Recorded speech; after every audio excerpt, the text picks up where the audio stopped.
Assalamu alaikum everyone. I hope you all are good. Today we will read about a poem When I am Dead My Dearest by Christina Rossetti.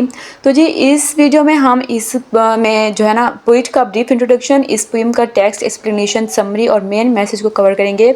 इसके जो themes, symbols और जो है ना poem का intro है वो उसके मैंने वीडियो अपलोड कर चुकी हूँ। तो जी अगर आप इंग्लिश लिटरेचर पर बिस्मिल खान चैनल पर न्यू हैं तो सब्सक्राइब कर दें ताकि मेरी हर आने वाली न्यू वीडियो आप तक पहुँचती रहे। लाइक शेयर कमेंट करना मत भूलें। तो चलिए स्टार्ट करते हैं। So first of all we will read about poet Christina Rossetti. Christina Rossetti 1830 में पैदा हुई और 1894 में उनकी डेथ हुई थी। वो एक फेमस विक्टोरियन पोइट थी और वो अपने इमोशनल, स्पिरिचुअल और लिरिकल पोइट्री की वजह से जो है ना मशहूर हुई थी। वो लंदन में पैदा हुई। इसके अलावा क्रिस्टीना रोज़ेटी क्रिएटिव फैमिली से बिलोंग करती थी। उनकी एक सिस्टर थी जो पोइट के अलावा आर्टिस्ट भी थी जिनका नाम डेंटी गैब्रियल रोज़ेटी था। तो क्रिस्टीना रोज़ेटी का जो मेजर वर्क्स था वो love, death, faith and the role of women जैसे थीम्स को एक्सप्लोर करता है। अगर क्रिस्टीना रोज़ेटी के मेजर वर्क्स देखें तो उनका एक पोएम का कलेक्शन है goblin market and other poems, जिसमें ये poem when I am dead my dearest publish हुई थी।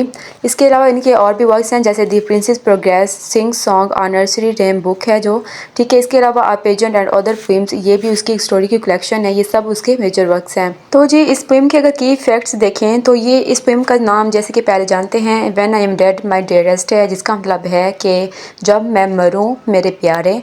तो इस पोइट का नाम है क्रिस्टीना रोज़ेटी और ये कब लिखी गई 1848 में और पब्लिश हुई 1862 में। एक कलेक्शन था goblin market and other poems. ये उसके पोएम्स का कलेक्शन है जिसकी वजह से उसे फेम मिला और ये जो है ना पब्लिश हुई थी। और इस पोएम का जो फॉर्म है वो लिरिकल पोएम है। और इस पोएम का स्ट्रक्चर देखें तो इस पोएम के में 2 स्टैंजास हैं, ठीक है। हर स्टैंजा की 8 लाइनें हैं और इस पोएम का जो टोन है वो काम, रिफ्लेक्टिव और एक्सेप्टिंग है। और इसके मेजर थीम्स में death, remembrance, emotional detachment, love and mortality पाए जाते हैं। So let's start poem text and explanation.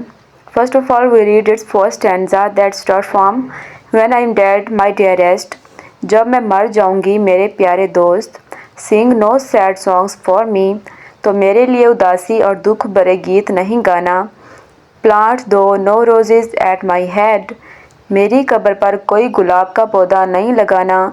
Nor shady सेपरेस tree, और ना ही छाईदार दरख्त लगाने हैं। Be the green grass above मी, बल्कि मैं चाहती हूँ कि तुम मेरी कब्र पर हरी भरी ग्रास उगने दो। With showers and dewdrops wet, और इस घास पर बूंदें होंगी जिसकी वजह से घास हमेशा भीगी हुई रहेगी। एंड इफ़ दो विल्ट रिमेंबर एंड इफ़ दो विल्ट फॉरगेट, अगर तुम्हारा मन चाहे तो तुम मुझे याद रख सकते हो, अगर तुम चाहो तो मुझे भूल भी जाओ। तो हम आप इस स्टैंजा के एक्सप्लेनेशन देखेंगे कि इस स्टैंजा में स्पीकर हमें क्या कह रही हैं। तो वो कहती हैं कि जब मैं मर जाऊँ मेरे प्यारे, अपने जो प्यारे हैं उनको एडवाइस दे रही हैं कि जब मैं मर जाऊँ तो मेरे बाद तुम सैड सॉन्ग्स गा के मातम नहीं करना और ना ही मेरी कब्र पर गुलाब के फूल लगाना, बल्कि जो है ना छाईदार दरख्त लगाना और मेरे पर ताज़ा ग्रास उगने देना जिसके ऊपर जो है ना पानी की बूंदें होंगी और वो ताज़ा दम रहेगी। इसके अलावा स्पीकर अपने प्यारों को ये भी एडवाइस करती है कि तुम्हारी मर्ज़ी है, तुम मुझे याद रखो या फिर तुम मुझे भूल जाओ। इसका मतलब ये है कि जो स्पीकर हैं वो सॉरो नहीं है बल्कि वो पीसफुल हैं एंड काम फील करती हैं आफ्टर डेथ के बाद। वो फेयरफुल नहीं है बल्कि उन्होंने तो डेथ को एक्सेप्ट किया है। तो इसलिए वो अपने प्यारों को ये सब करने से रोक रही है कि मरने के बाद तो ये सब बेकार है, मेरे किसी काम का नहीं। So that is the second stanza that starts from I shall not see the shadows. मैं किसी परछाई को देख नहीं पाऊंगी। I shall not feel the rain. मैं अब बारिश को भी महसूस नहीं कर पाऊंगी। I shall not hear the nightingale.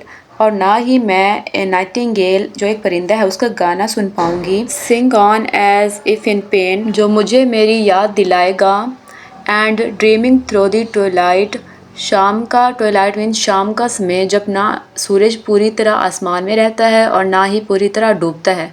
तो स्पीकर कहते हैं कि वो अपनी मौत को भी इसी तरह देखती है कि ना वो खुश है और ना वो उदास है बल्कि बीच हालत में है। That doth not rise nor set, वो अपनी मौत को भी इसी तरह देखती है कि वो ना खुश है और ना उदास है बल्कि वो बीच हालत में है।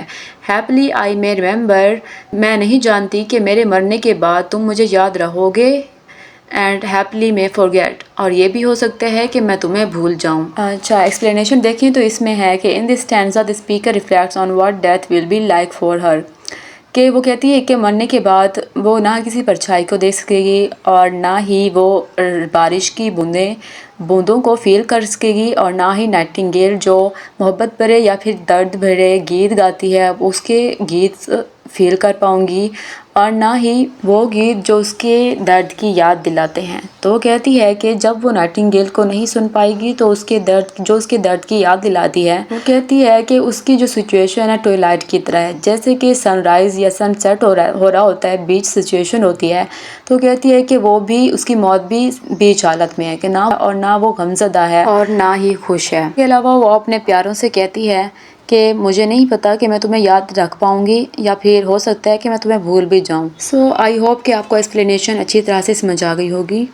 Here the summary of poem When I Am Dead, My Dearest, written by Christina Rossetti. It expresses the speaker's calm and accepting attitude towards her own death. कि इस पोएम में स्पीकर्स की अपनी एक्सेप्टेंस ऑफ डेथ को show किया जा रहा है कि वो अपनी डेथ को एक्सेप्ट करती है और मरने के बाद की ज़िंदगी को रिफ़्लेक्ट करती है, और उसके बाद वो अपने प्यारों को नसीहत करती है कि जब वो मर जाएगी तो वो उसके ऊपर किसी किस्म का सैड सॉन्ग या फिर रसूमात के मुताबिक वो मातम नहीं करेंगे, और ना ही वो उसकी कब्र पर फूल चढ़ाएंगे, बल्कि उसके ऊपर जो है ना ग्रास उगने देंगे। इसके अलावा वो अपने प्यारों को ये भी एडवाइस देती है कि वो मेरी सेपरेट ट्रीज छायेदार दरख्त भी नहीं लगाएंगे। इसके अलावा वो उनको ये भी एम्फसाइज कर देती है कि मुझे नहीं पता कि मैं तुम लोगों को याद कर पाऊंगी या फिर भूल जाऊंगी।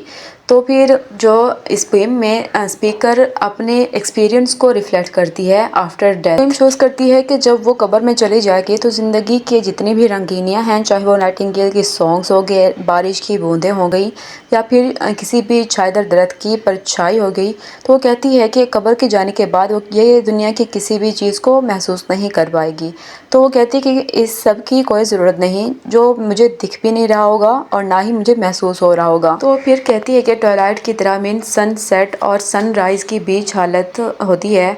तो कहती है कि मेरी डेथ भी बिल्कुल इसी तरह है कि मुझे नहीं पता कि मैं खुश हूँ या फिर मैं सैड हूँ। इसके अलावा वो ये भी याद दहानी कर लेती हैं कि हो भी सकता है कि मैं तुम्हें भूल जाऊँ या फिर ये भी हो सकता है कि मैं तुम्हें याद रखूँ। So the poem overall conveys a message of peace, emotional detachment, acceptance of death as a natural part of life. तो जी इस पोएम का मेन आइडिया यही है कि when I am dead my dearest, कि जो मौत है उस पर किसी भी किस्म की मातम या उदासी शो नहीं करनी चाहिए, या जो मर जाता है उसके ऊपर किसी भी किस्म का गम ज़हर नहीं करना चाहिए। तभी तो स्पीकर जो है वो पीसफुली इनकरेज करती हैं कि वो डेथ को एक्सेप्ट करती है और जो है ना सेल्फलेस को, जेंटल डिटैचमेंट को एक्सप्रेस करती है, अपने लव्ड वन को ये इजाज़त देते हुए कि तुम मुझे भूल भी सकते हो और याद भी रख सकते हो। मीन्स के ऊपर कोई ज़ोर ज़बरदस्ती नहीं है, जैसे उसे मंजूर होगा, जैसे वो कर सकेगा वैसे उसे इजाज़त दे रही है। Without any guilt, so the poem emphasizes the naturalness of death and the importance of emotional peace over grief. यहाँ पर पोएम की एंडिंग हो जाती है। आई होप कि आपको अच्छी तरह से समझ आई होगी। अगर आपने चैनल को अभी तक सब्सक्राइब नहीं किया तो कर दें, लाइक शेयर कमेंट करना मत भूलें। मेरी हर आने वाली नई वीडियो आप तक पहुँचती रहे। मिलते हैं नेक्स्ट वीडियो में। अल्लाह हाफिज़। Thanks for watching.